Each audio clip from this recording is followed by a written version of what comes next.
Bien, hermanos, como bien saben, estamos en una fecha donde se conmemora, se recuerda lo que es la pasión de nuestro Señor Jesucristo.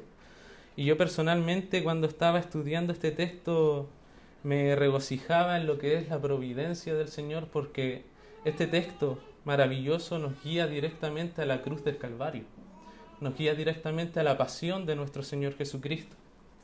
Y quiero comenzar contextualizando estas palabras de nuestro Señor Jesucristo.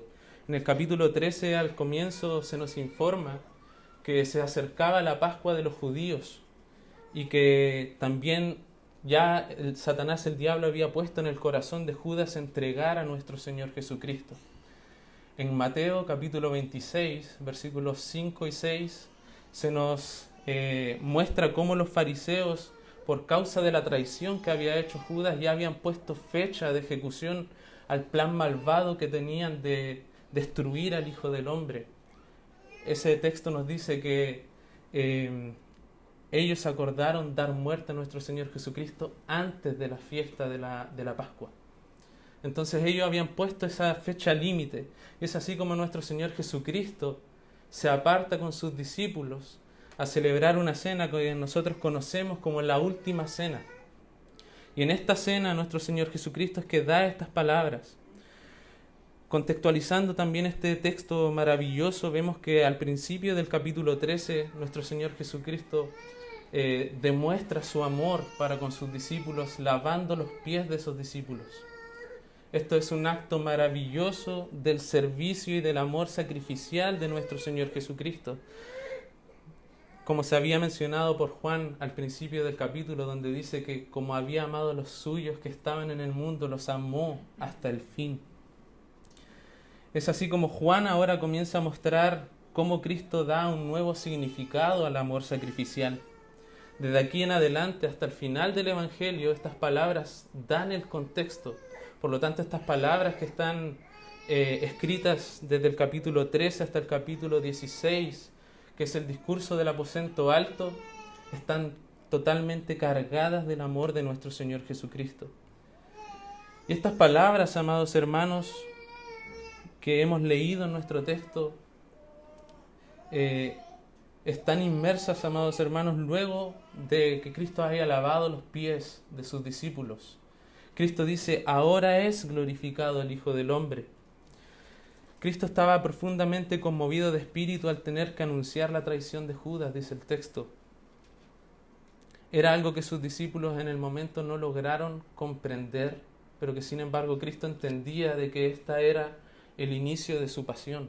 Era el inicio del plan malvado de los hombres para destruir al Hijo del Hombre, pero que sin embargo era el inicio del plan soberano de nuestro Dios, donde Él, por su determinado consejo y anticipado conocimiento, había destinado que su Hijo iba a ser entregado por los pecadores. Hermanos, estas palabras de Cristo ahora nos muestran el corazón de Cristo. Cristo ahora abre el corazón para con sus discípulos en las últimas horas de su vida terrenal y les habla del amor sacrificial. Es por eso que en este sermón que he titulado La encarnación del amor sacrificial, vamos a considerar nuestro pasaje en base a dos puntos principales. El primero de ellos es la gloria del amor sacrificial. El segundo de ellos es el mandato al amor sacrificial. Consideremos la gloria del amor sacrificial. Jesús, como dije, se encuentra profundamente conmovido de espíritu, sabiendo que tiene poco tiempo con los suyos. Es por eso que su amorosa intención ahora es calmar el corazón de sus discípulos de cara a lo que iba a suceder aquella mañana. Sus discípulos ahora verían a su maestro aquella mañana, pero probablemente ellos estarían desconcertados. ¿Por qué? Porque verían a su maestro inmolado, verían a su maestro ensangrentado, burlado, avergonzado delante de los hombres. E incluso algunos de ellos pensarían: está derrotado. Era su Salvador, era aquel en quien ellos habían puesto toda su confianza, pero ahora lo veían pendiente de una cruz. Era seguro que ellos iban a estar desconsolados y por lo tanto ellos necesitaban ser consolados y el único momento que Cristo tenía para consolarlos era antes de ir a la cruz. Pero ellos no entenderían, amados hermanos, que aún con este consuelo, ellos no entenderían que aún con la salida de Judas, porque dice el texto, entonces cuando hubo salido Judas, ellos no entenderían que con esa salida comenzaba el plan supremo del mal a gestarse en los corazones de los hombres. También vemos en el Salmo capítulo 2 que reyes y príncipes se levantaron juntos y consultaron contra Jehová y contra su ungido. Pero sin embargo, con la salida de este traidor, era el plan soberano de nuestro Dios, era el tiempo señalado por el determinado consejo y anticipado conocimiento de Dios el que había llegado de dar a su Hijo en favor de los pecadores. Este era el momento, amados hermanos, clímax de la historia redentora. Este es el momento que iba a marcar el cielo y la tierra por la eternidad. Este es el drama de la redención en su clímax máximo. Es por ello que antes de que suceda, Cristo les dice, ahora es glorificado el Hijo del Hombre y Dios es glorificado en él. Es probable que algunos de sus discípulos al escuchar estas palabras pensaran, este no es el momento propicio para decirnos esto.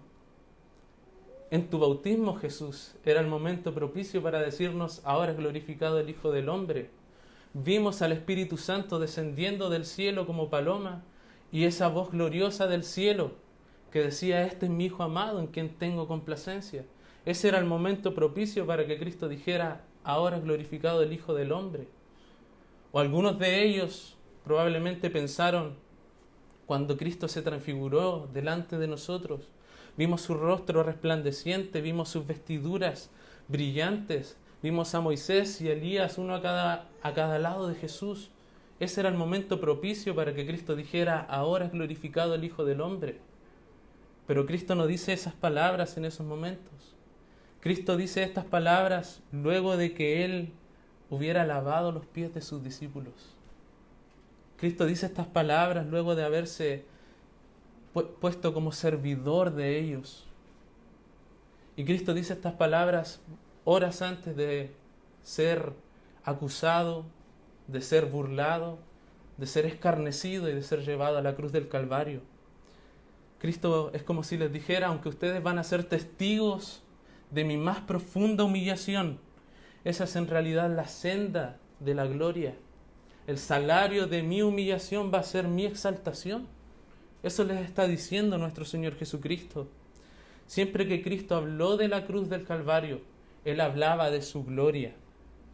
Porque la muerte de Cristo no fue ninguna derrota, amados hermanos. La muerte de Cristo es la suprema victoria, la victoria aplastante de Cristo contra todos sus enemigos.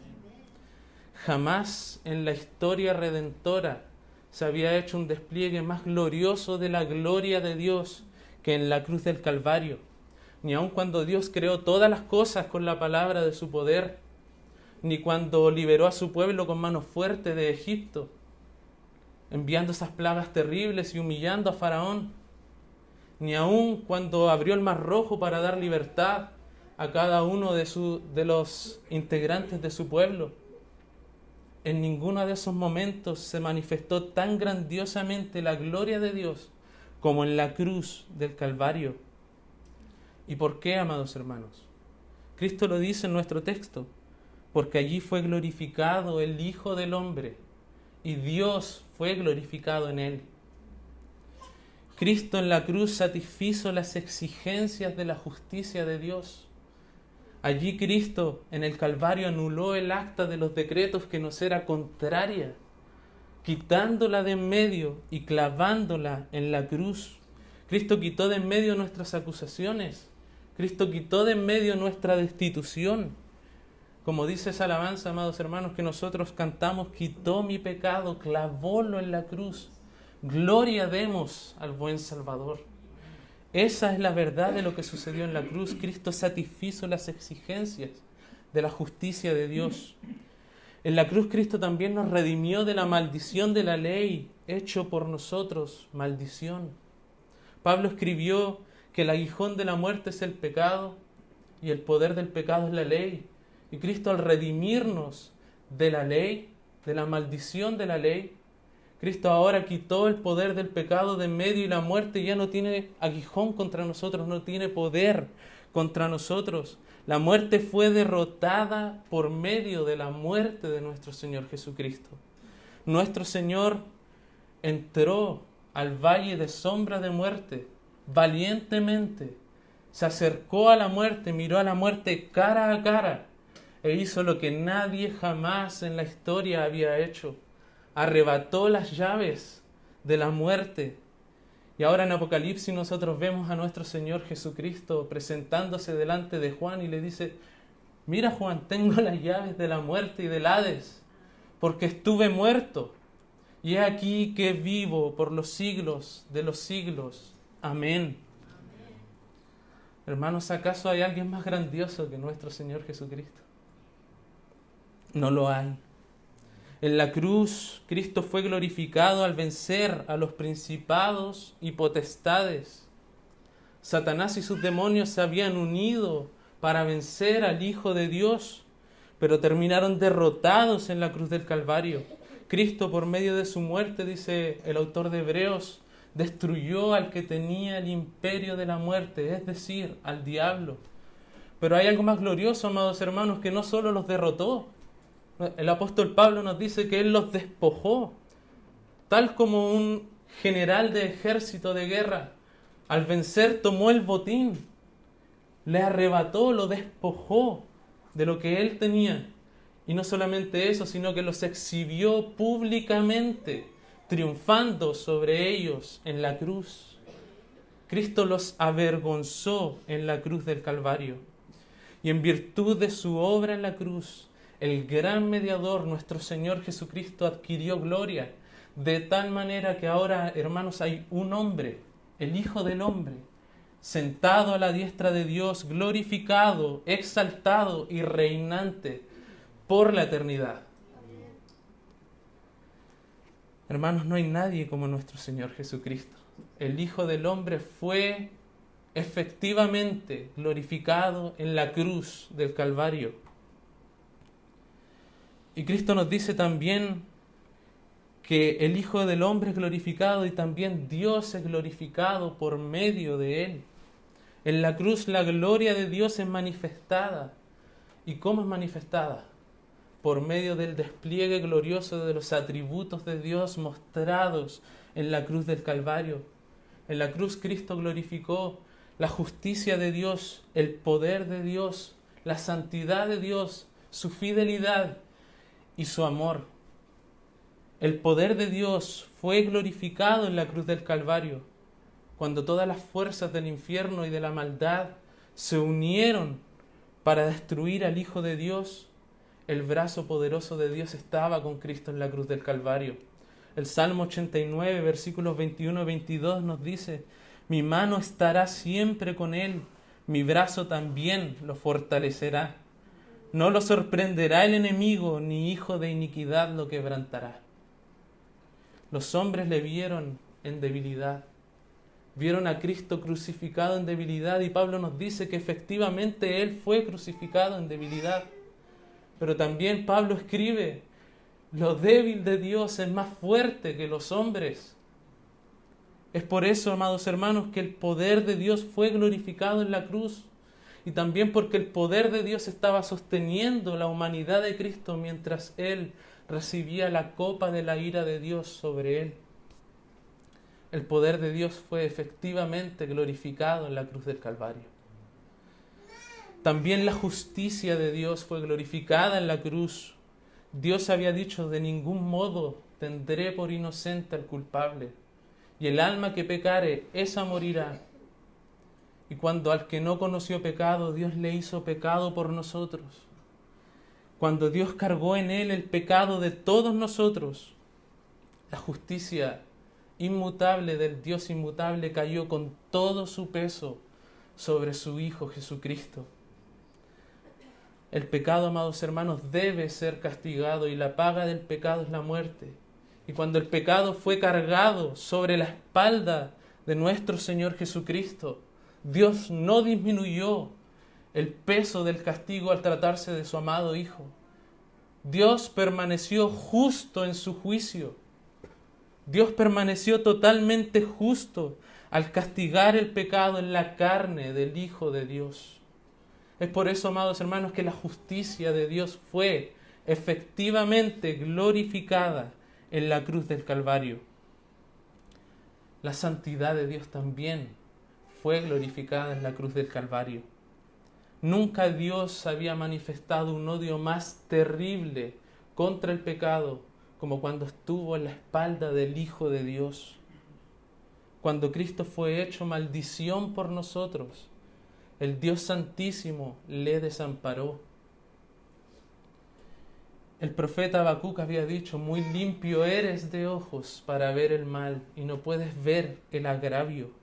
Y cuando el mal de su pueblo fue cargado sobre Cristo el Señor, Dios le desamparó. Y nuestro Salvador, pendiente de una cruz, exclamó: Dios mío, ¿por qué me has desamparado? ¿Por qué Dios desamparó a Cristo? Porque el pecado había hecho separación. Cuando la más densa tiniebla había cubierto a Cristo en la cruz del Calvario, se hizo imposible la paz entre Dios y nuestro Señor Jesucristo. Cristo fue destituido en ese momento. Cristo, al cargar el pecado de todos nosotros, Dios tuvo que desampararle. ¿Por qué? Porque en palabras del Dr. Lloyd Jones, Dios es la antítesis eterna del pecado. Dios no tiene relación alguna con el pecado. Nada más podía satisfacer la santidad de Dios que el sacrificio del Cordero perfecto de Dios. La santidad de Dios fue efectivamente glorificada en la cruz del Calvario. También la fidelidad de Dios fue glorificada en la cruz del Calvario. En Cristo, en la cruz, las promesas de Dios tienen su cumplimiento. El apóstol escribió: Cristo es el amén de las promesas de Dios. La promesa de que a través de la simiente de la mujer destruiría la cabeza de la serpiente fue cumplida en la cruz del Calvario, en Cristo. La promesa de que el mal sería destruido por medio de una terrible agonía fue cumplida en Cristo. La profecía de que vendría el siervo sufriente y sería llevado como un cordero al matadero, cargando nuestros pecados, fue cumplida en Cristo. La promesa de destruir a la muerte por medio de la muerte fue cumplida en Cristo. Tantas promesas, amados hermanos, gloriosas de las Escrituras que habían salido de la boca de Dios fueron cumplidas en la vida de nuestro Salvador. Es por eso que la fidelidad de Dios fue glorificada en la cruz del Calvario. Y por último, de acuerdo con el tema principal de este pasaje, el amor de Dios fue glorificado en la cruz del Calvario. Hermanos, el corazón mismo de la expiación es el amor de Dios por su pueblo. Ese es el principio de la expiación. No hay una demostración más grandiosa del amor de Dios que la muerte de nuestro Señor Jesucristo. No hay una mejor y más completa definición del amor que Dios dándonos a su Hijo.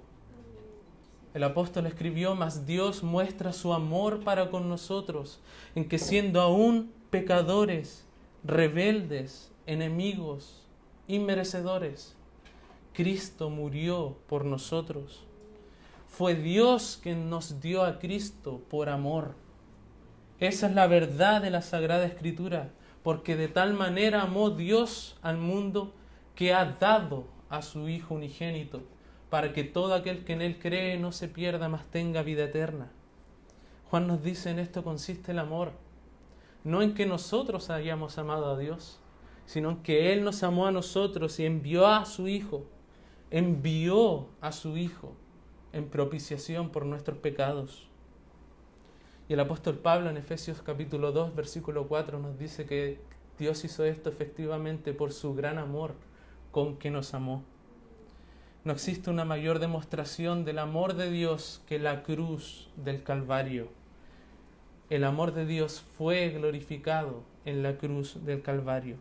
Y yo pregunto, ¿puedes ver la gloria del amor sacrificial de nuestro Señor Jesucristo? Satisfaciendo por nosotros, por amor, la justicia de Dios, quitando nuestra destitución de nosotros, siendo Él destituido en nuestro lugar, por amor, por nosotros. Amados hermanos, contempla el amor de nuestro Señor Jesucristo. Puedes ver la gloria del Hijo de Dios y Dios siendo glorificado en Él en la cruz del Calvario. Hermanos, no hay nadie más digno de gloria, de honra, de alabanza que nuestro Señor Jesucristo. Y por la gloria que el Padre recibe por medio del Hijo, y porque sabemos que el Padre está comprometido con la gloria del Hijo y el Hijo con la gloria del Padre, Cristo nos dice, si Dios es glorificado en Él, Dios también le glorificará en sí mismo y enseguida le glorificará. Cristo evidentemente está hablando de su resurrección y de su exaltación. Cristo, por el gozo puesto delante de Él, dice Hebreos, soportó la cruz, menospreciando el oprobio. Él vio la gloria más allá del sufrimiento. Él sabía que si Dios era glorificado en Él, Él sería profundamente recompensado, Él sería profundamente exaltado. Y hermanos, quiero pedirle que vayan conmigo en la palabra del Señor a Isaías, capítulo 52.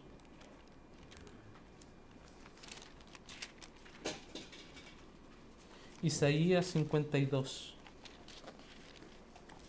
Versículo 13 dice, He aquí que mi siervo será prosperado, será engrandecido y exaltado, y será puesto muy en alto.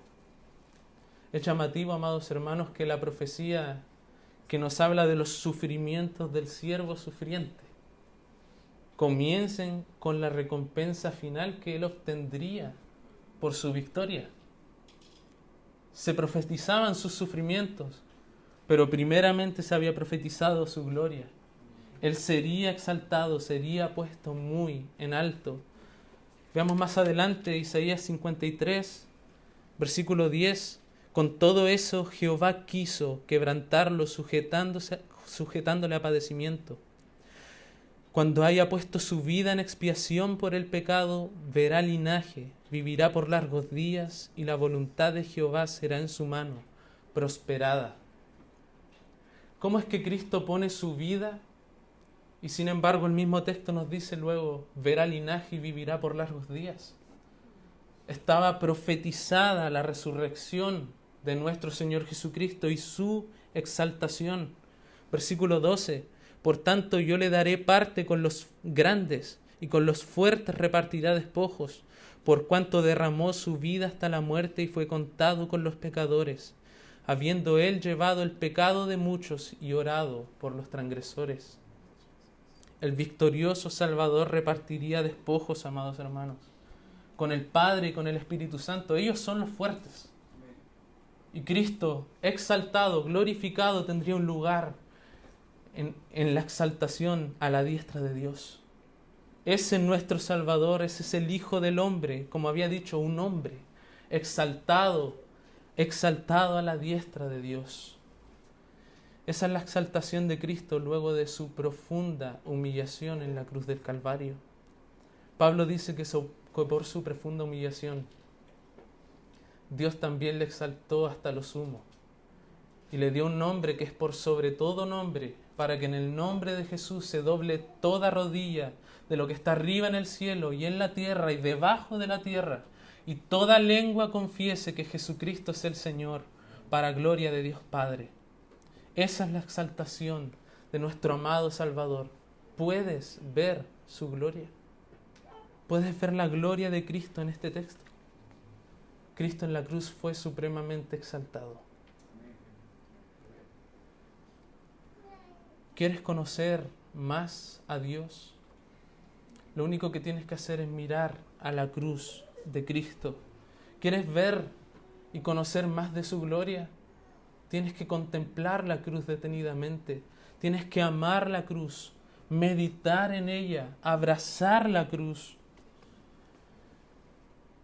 Y realmente uno se puede preguntar por qué muchas veces en nuestros corazones hay una falta tremenda de fervor espiritual. ¿Te preguntas por qué ya no hay fervor en ti? ¿Te preguntas por qué te ves a ti mismo viviendo de glorias pasadas, recordando tiempos donde tu amor por Cristo era mucho más ferviente, donde como en Jeremías lo sentías como un fuego metido en tus huesos? Eso es porque hemos olvidado en la contemplación de la cruz de Cristo. Eso es porque hemos dejado de lado el Evangelio de nuestro Señor Jesucristo y nuestra mente no se calienta en el glorioso calor de la meditación en la cruz de nuestro Señor Jesucristo. ¿Por qué ya no sientes ganas de evangelizar? ¿Por qué ya no sientes ganas de participar de las reuniones entre semana? De reunirte con los hermanos. ¿Por qué tu prioridad por las cosas celestiales las ocupan ahora las cosas terrenales? La verdadera pregunta es: ¿hace cuánto no miras a la cruz de Cristo? ¿Hace cuánto no contemplas a tu Salvador en la cruz de Cristo, la gloria de Cristo en la cruz? Hermanos, y esta pregunta la hago porque tenemos que entender que la apatía espiritual nace de la amnesia espiritual, nace de olvidar el Evangelio de nuestro Señor Jesucristo. Si quieres revitalizar tu vida espiritual, si tú te sientes así, con fervor apagado en tu corazón, sin fuego en tu corazón, solamente tienes que mirar a la cruz de Cristo. Allí está el verdadero fervor espiritual. Si quieres revitalizar tu vida espiritual, pídele al Señor que te dé una visión más alta, más profunda, más amplia del amor de Cristo, mostrado en la cruz. Y podrás decir juntamente con Pablo: el amor de Cristo me constriñe. Ese es el motor de la vida espiritual. Otra pregunta: ¿por qué hay tanta inmadurez espiritual en las iglesias? Eso es porque la cruz no está siendo predicada en los púlpitos. Eso es porque se contentan solamente con un pequeño vistazo, un pequeño vislumbre de la cruz. Están desechando la cruz de Cristo de muchos púlpitos. Y nuestra oración debe ser que eso no ocurra aquí. Que eso no ocurra aquí, que la cruz de Cristo sea predicada. ¿Quieres ser maduro en la fe? El apóstol Pablo nos da la clave. Segunda de Corintios capítulo 3 versículo 18 nos dice: mirando a cara descubierta como en un espejo la gloria del Señor, somos transformados de gloria en gloria, en la misma imagen como por el Espíritu del Señor. La pregunta es: ¿dónde se vislumbra la gloria del Señor con mayor claridad que en la cruz del Calvario? ¿Se puede ver la conexión?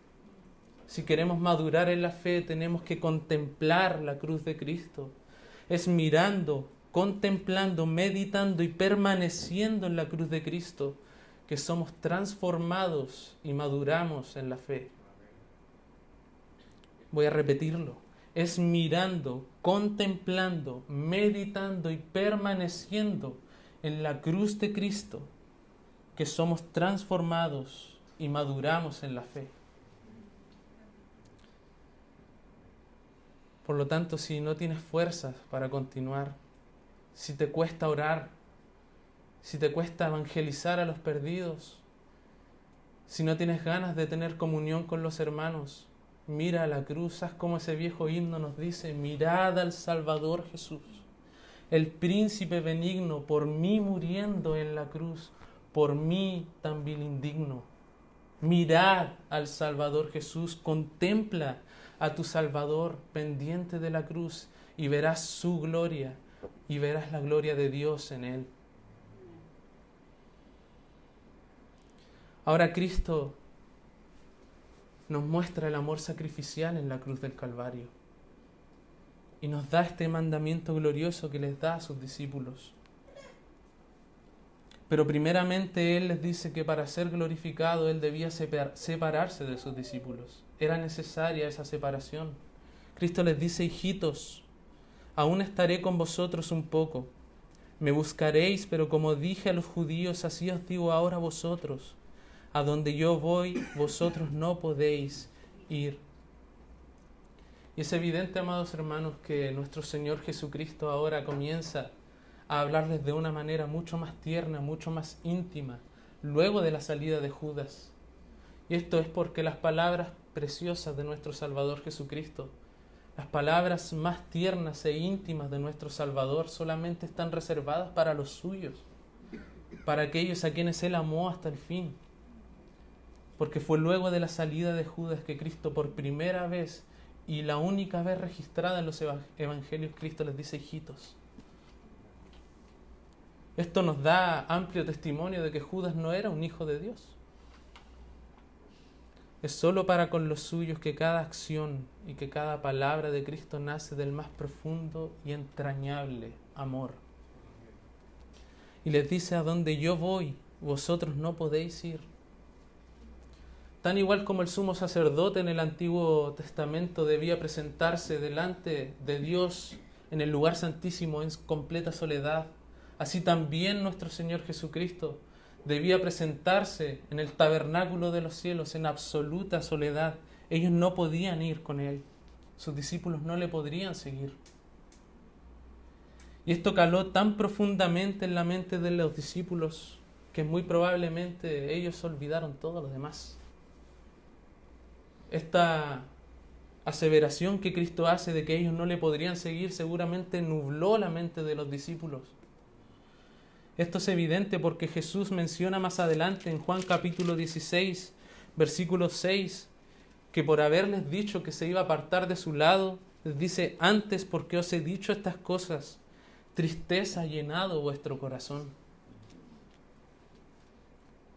Ellos estaban tristes. Cristo les argumenta más adelante que era necesario que Él se fuera, porque de otra manera el Consolador no vendría a ellos. Pero ellos permanecen tristes.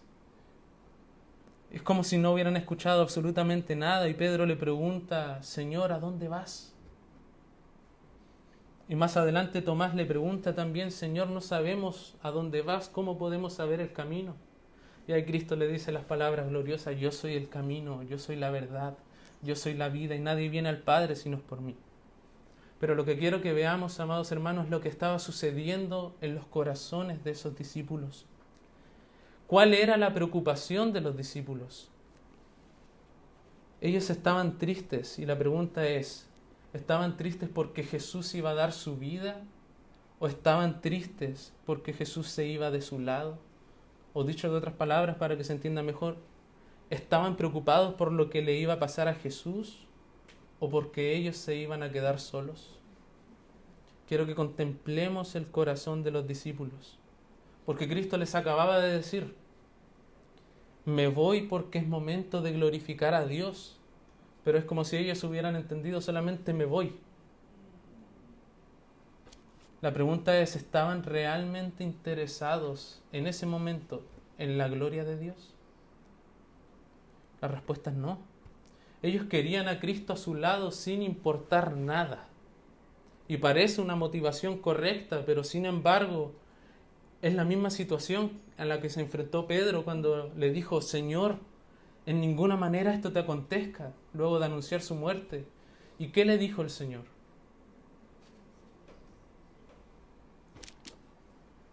El Señor le dijo: apártate de delante de mí, Satanás. Me eres tropiezo, porque no pones la mira en las cosas de Dios, sino en las de los hombres. Y aunque en este texto los discípulos no manifiestan con su boca esa preocupación, es lo que había en su corazón.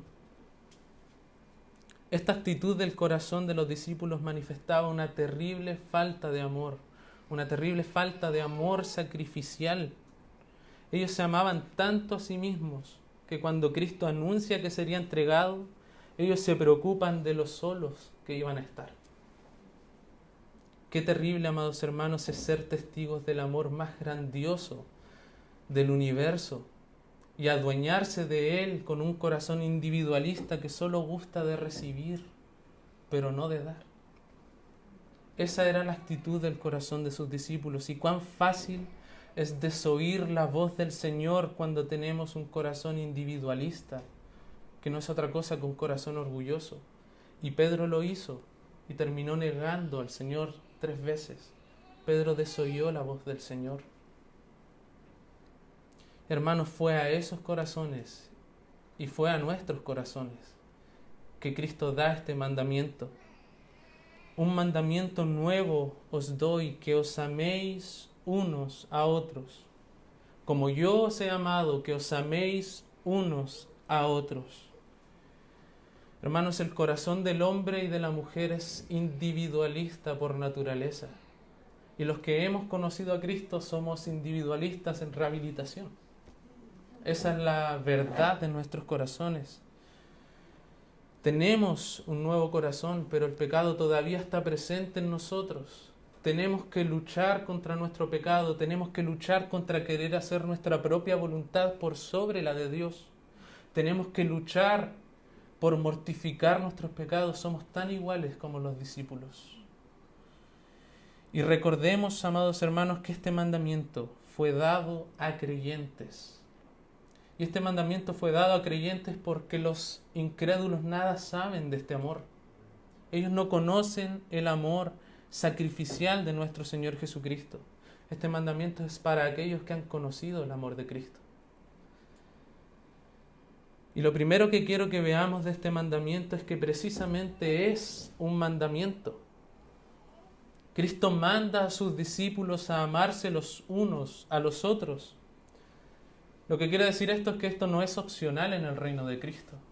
Esto no es una materia electiva, es una obligación. Nosotros debemos amarnos porque es un mandamiento. El mundo con su sistema de pensamiento patalearía frente a un mandamiento así, porque en el mundo el amor es debido, es retribuido. El amor tú te lo tienes que ganar. Sin embargo, en el reino de Cristo, amar es un mandamiento y una obligación. Es un mandamiento dado por el Rey, dado por nuestro Señor Jesucristo. Y este tipo de amor el mundo no lo conoce. En segundo lugar, quiero que entendamos en qué sentido este mandamiento es nuevo. Cristo dice que este es un mandamiento nuevo, pero en Levítico capítulo 19, versículo 18, ya se nos decía que Dios le había dicho al pueblo: amarás a tu prójimo como a ti mismo. Entonces, ¿en qué sentido este mandamiento es nuevo? Es nuevo porque Cristo añade: como yo os he amado. Como yo os he amado. Juan dice en su epístola que este mandamiento es verdadero en Él. ¿Qué significa eso? Significa que este mandamiento es encarnado en la persona de nuestro Señor Jesucristo. Significa que este nuevo sentido del amor lo íbamos a contemplar en la persona de Cristo y en la obra de Cristo en la cruz. Ese es el nuevo sentido que Cristo le da. Cristo eleva el estándar del amor a un amor mucho más alto que el amor natural. Este es un amor completamente sobrenatural. Es Cristo en la cruz quien encarnó el amor sacrificial. Cristo le da este nuevo significado al amor, porque nosotros no somos los que definimos el amor.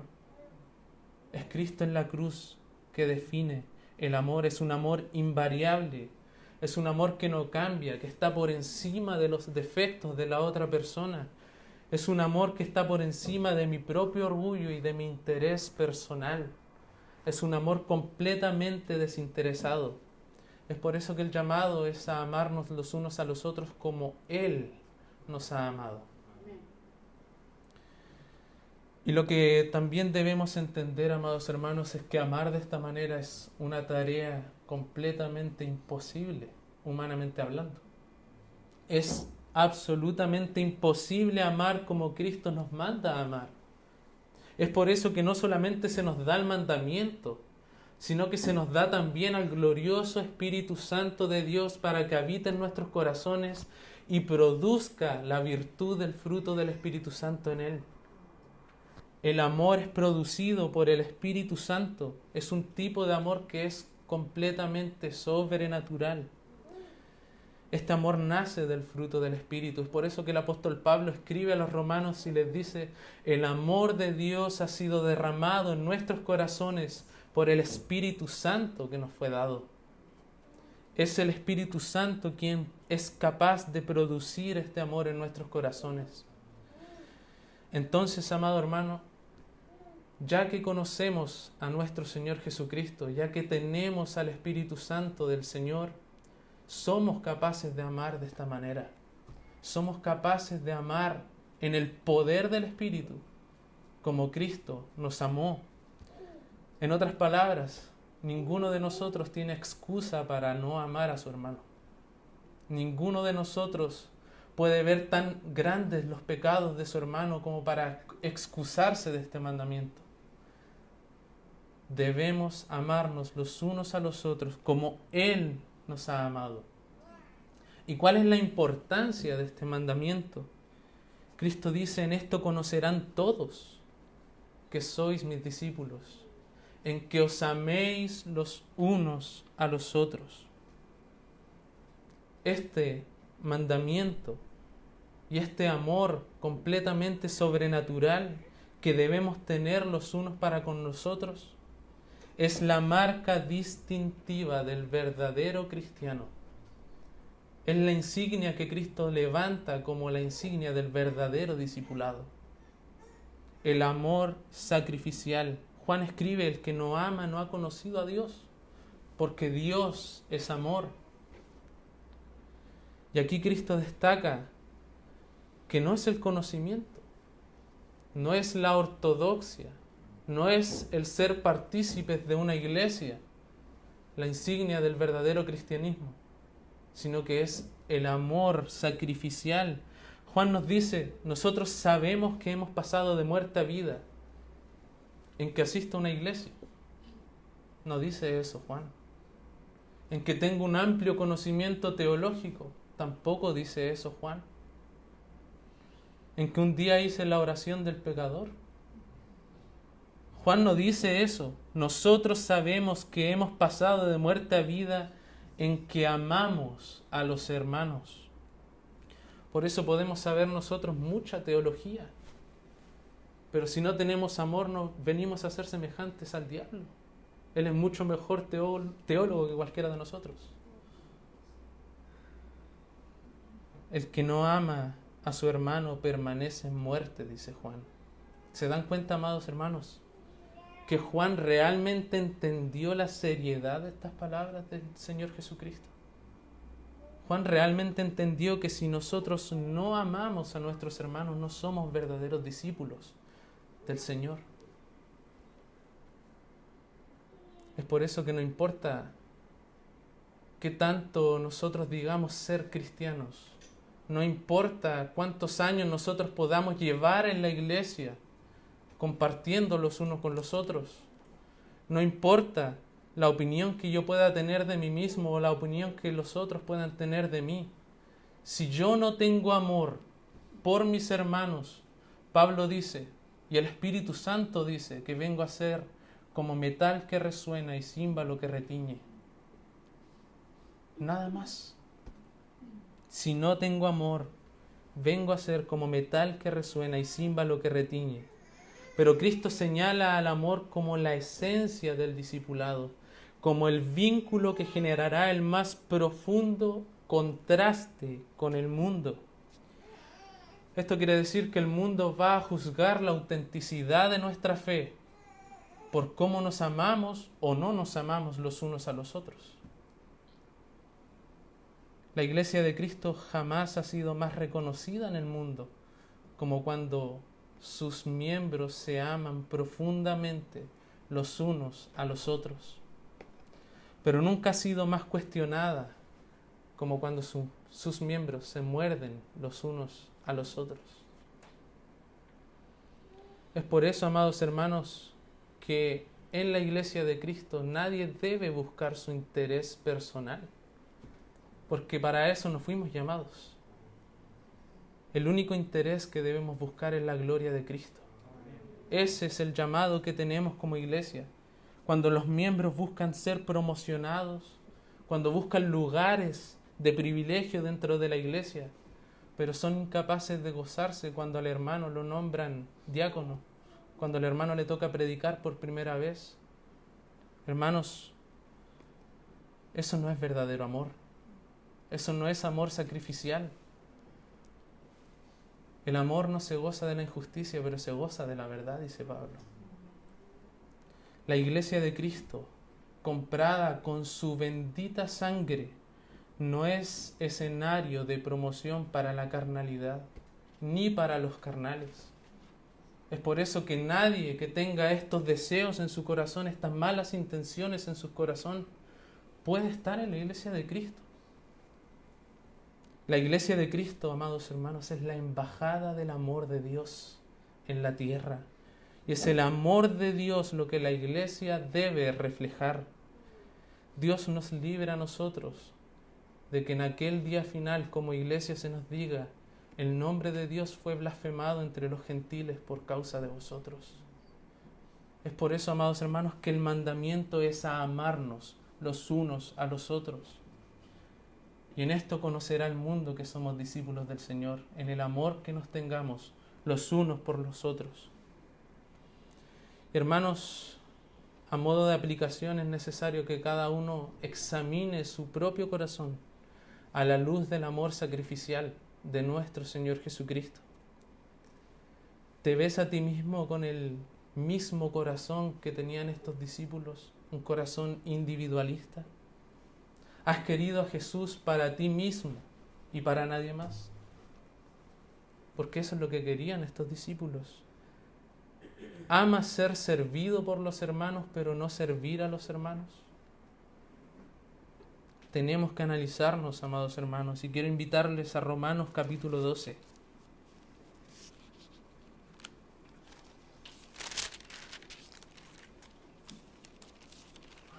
Romanos capítulo 12. El versículo 9 dice: el amor sea sin fingimiento. Literalmente, el amor sea sin hipocresía. Porque el amor hipócrita alardea tal como Judas besando a su maestro, pero por detrás viene la traición. El amor falso ama solo de palabra y de lengua, pero no de hecho y en verdad. La evidencia, amados hermanos, de la falta de amor está en la falta de servicio. Y a su vez la falta de servicio se debe a no contemplar la cruz de Cristo, como dijo Pablo en el versículo 1 de Romanos 12, al no contemplar, al no mirar las misericordias de Dios. Es por eso que quiero que vayamos mirando versículo a versículo, evidenciando nuestro corazón y cómo está nuestro amor por los hermanos. Si no contemplo las misericordias de Dios, versículo 1, eso me lleva a no entregarme como sacrificio vivo a mis hermanos. Y ese sacrificio vivo no es otra cosa que la encarnación del amor sacrificial. Eso me lleva, versículo 2, a no dejarme transformar por medio de la renovación de mi entendimiento. Y termino conformándome a este siglo. ¿Y qué significa eso, amados hermanos? El sistema de valores de este mundo se anida en mi mente y ahora eso no me permite ver el servicio como una gloria, porque el mundo no considera el servicio como gloria. Cuando yo conformo mi mente a este mundo y no la transformo por medio de la renovación de mi entendimiento, yo no veo el servicio como gloria. Y eso me lleva a tener un más alto concepto de mí del que debo tener, versículo 3.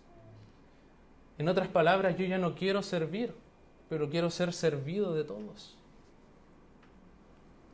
Y eso me lleva, versículos 4 y versículo 5, a no querer cumplir mi función en el cuerpo de Cristo. Lo que tiene por consecuencia, versículos 6 y 8, la negación de los dones, que es lo que estábamos hablando delante con el discipulado. La negación de los dones que Dios me ha dado para edificar a los santos. Es necesario que nos examinemos. Las preguntas son: ¿estoy poniendo mis dones a disposición de la iglesia de Cristo? ¿Deseo servir desinteresadamente o es que quiero ser servido por todos? ¿Puedo ver la gloria en el servicio o los valores de este mundo han anidado en mi mente? ¿Estoy contemplando las misericordias de Dios, el amor de Dios en Cristo, el amor de Cristo desplegado en la cruz, a fin de presentarme como sacrificio vivo delante de Él? El amor sacrificial exige servicio, exige lavarnos los pies los unos a los otros como Cristo lo hizo con sus discípulos. Pablo dijo a los corintios: y yo con el mayor placer gastaré lo mío, y aun yo mismo me gastaré del todo por amor de vuestras almas, aunque amándoos más, sea amado menos. Esa es la encarnación del amor sacrificial, un amor que no busca lo suyo, como dijo Pablo. Por lo tanto, no nos atrevamos a pensar que podemos amar sin sacrificio. Dios no lo hizo, nosotros tampoco podemos. Es por esa razón que no podemos amar a Dios y a los hermanos sin ser sacrificio vivo delante de Él. Es por esa razón que no podemos tener más alto concepto de nosotros del que debemos tener, porque eso nos impide servir. Y lo que impide el servicio, impide el amor sacrificial. Es por esa razón que no podemos negarnos el ser parte del cuerpo de Cristo. Como muchos ya han dicho, no hay llaneros solitarios en la iglesia del Señor. Es imposible cumplir un mandamiento así si yo no me congrego en una iglesia. Es por esa razón que entregamos nuestros dones al servicio de la iglesia de Dios, porque así nosotros mostramos lo que es verdaderamente el amor sacrificial, y así el mundo va a conocer que somos verdaderamente discípulos de Cristo, porque en esto conocerán que sois mis discípulos, en que os améis los unos a los otros. El Señor nos ayude a cada uno de nosotros, hermanos, a contemplar su gloria en la cruz del Calvario y ser transformados por ella, que podamos crecer en nuestro conocimiento del amor de Cristo cada día y que nuestro amor sea perfeccionado. ¿A fin de qué? A fin de que el mundo vea que en nosotros el amor de Cristo está presente, que el amor de Cristo está siendo encarnado en medio nuestro. Y si hay alguien aquí que no conoce a Cristo, que aún no ha visto la gloria de Cristo en la cruz del Calvario, que aún no ha contemplado los gloriosos atributos de Dios siendo desplegados en la cruz del Calvario, si hay alguien que no ha experimentado el amor de Cristo para con su vida, lo único que hay que hacer para experimentarlo, lo único que hay que hacer para gozar del amor sacrificial de la iglesia, es arrepentirse y creer. Arrepentirse y creer en este glorioso sacrificio de nuestro Señor Jesucristo. Lo que hizo en la cruz, lo hizo para salvar a pecadores como tú, como yo. Y nosotros que hemos creído en Cristo hemos gozado de este glorioso amor, del glorioso amor de Cristo desplegado en la cruz del Calvario. Que la gracia del Señor sea con cada uno de nosotros. Oremos al Señor. Bendito Dios, glorioso Salvador Jesucristo. Cuán gloriosa es la contemplación de tu cruz. Al contemplar las maravillas de la cruz de Cristo somos transformados. Al contemplar la gloria de Dios en Cristo somos transformados y podemos amar sacrificialmente. Ayúdanos, Señor, porque somos débiles y no podemos amar como tú amas, Señor, de no ser por la dependencia absoluta del Espíritu Santo de Dios. Ayúdanos cada día a depender de Él y a esforzarnos cada día en la meditación de tu gloriosa cruz. Entender realmente que el Hijo de Dios fue crucificado en aquel lugar y eso no fue una derrota, sino la suprema victoria de nuestro gran Dios y Salvador Jesucristo. Ayúdanos, Señor, a encarnar el amor sacrificial, para que de esa manera el mundo pueda contemplar en nosotros, oh Dios, que el amor de Cristo está en nosotros, que la presencia de Dios está en medio nuestro y que realmente hemos conocido a Dios. Que aquellos que no conocen de este amor, Señor, puedan ahora rendirse ante ti y puedan experimentarlo en primera persona, en su propia carne. Y que esa gracia, Señor, que desciende de lo alto, descienda sobre nosotros. Lo rogamos en el nombre de Jesús. Amén. Amén.